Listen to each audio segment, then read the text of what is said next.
think the favorite part of my experimentation is probably making the blood and giving it to the mosquitoes. As strange as that sounds, it's actually pretty funny to watch them because some of them will kind of get all wobbly when they're full of blood. They're like little pregnant ladies and they're like wobbling around. It's funny.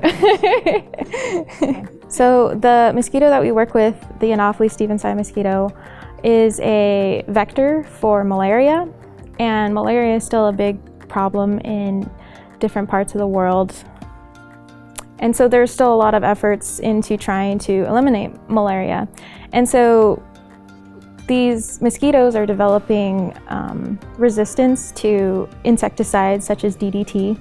And so the need for developing other strategies of being able to prevent this vector from spreading malaria, there's a huge need for that right now.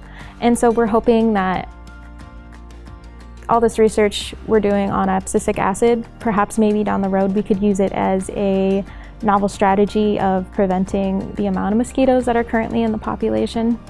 Since we have 3 different groups that we are supplementing, one is 1 micromolar, one is 10 micromolar, and one is 100 micromolar.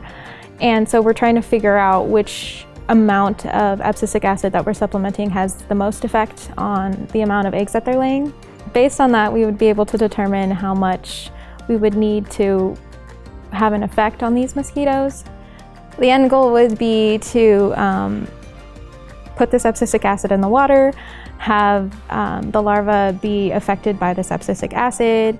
The adults would produce less eggs, and as a result of less eggs, there would be less mosquitoes in the population, and the less mosquitoes that we have in the population, the less people would be become infected from malaria.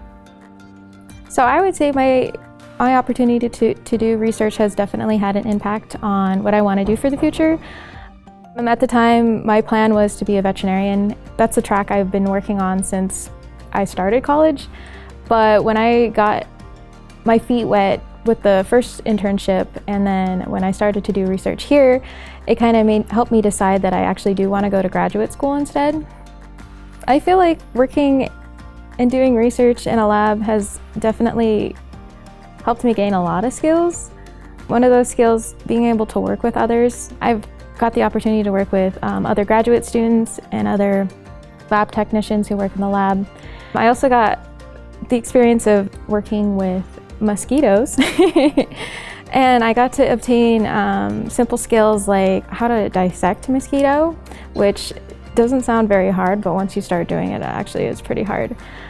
And I would say I've learned how to independently run a project almost completely on my own. The graduate student that I work with allows me a lot of freedom. So at the beginning, of course, he showed me how to do everything, but now in the spring of 2019, I'm pretty much free to run my own projects. When I saw all that come together on a poster and I could see this poster myself, I realized like all the hard work that I have been doing was finally all coming together, and I could show other people what I had been doing and show them the things that we've found. Because when, like in the moment, you don't feel like you're doing a whole lot, but when I was finally able to see everything on just one big poster, I don't know, it made me feel great.